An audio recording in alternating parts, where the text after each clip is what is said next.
I mean, it's a lot, isn't it? And can it be overwhelming? But each one has a purpose. And every time we take medication for a purpose, it gets us closer to the health that we need to live a little bit longer or to live longer lives. So there's a reason for this prescription, if you will. So as I was looking at this, I thought, this is really the prescription for living. But first off,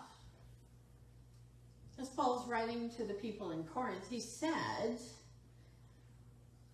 I'm a noisy gong or clanging cymbal, and if I have prophetic powers and all mysteries, and I have so much faith I could move mountains, but do not have love, I'm nothing. So first off, he's talking about the things that love is not. Love is not this clanging cymbal, not speaking in tongues, not prophesying, not having deep faith. I mean, all those things are important, but that's not what love is, right? If I give everything away, it's not love. If I boast, if I went out and gave all my food away and then came here and boasted to every one of you that I emptied out my fridge and my pantry, I have no food left. Aren't I good? Is that love? No. That's me boasting in something that I've done. And from that, Paul says, I would gain nothing. I boast in nothing that doesn't come from God. That's what Paul writes in more than one place. So he's telling us what it isn't. So in, there's an app. It was, if this, then that. ITTT. And you can set up, not so much here in Canada, but you can in some places in the States with this app, set it up so that if this happens and this happens and this happens, and programmers will use this often. So if this happens, then this happens, then this happens, and you keep going. So if you're boasting, that's not love. If you're going around with a loud, boisterous sound, that's not love. But if you do this, then this can happen.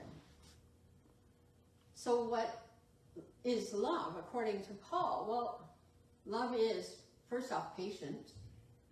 Love is kind. Love is not envious or boastful or arrogant or rude.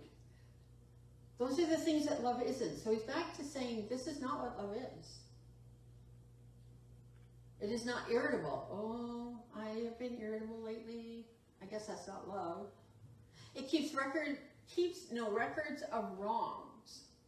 Love keeps no records of wrongs. So we don't have a tally sheet that says, this person did this to me, this person did this to me, and you keep going.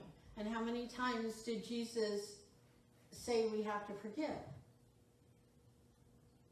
70 times 7. Thank you. 70 times 7. I was thinking it was 90, so thank you.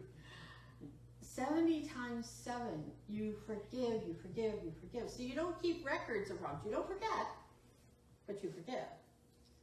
You don't rejoice in doing something wrong, or you don't rejoice in somebody else doing something wrong. Now, how many times have we let out a giggle or an outright laugh when somebody tripped? Because it looks funny.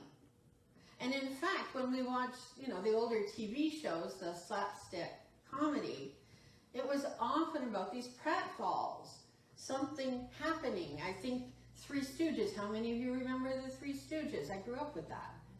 One would turn, he'd have the board in his hand, and he'd turn and he'd hit one guy, and then that's not good. I'll turn the other way, and he hits the other one.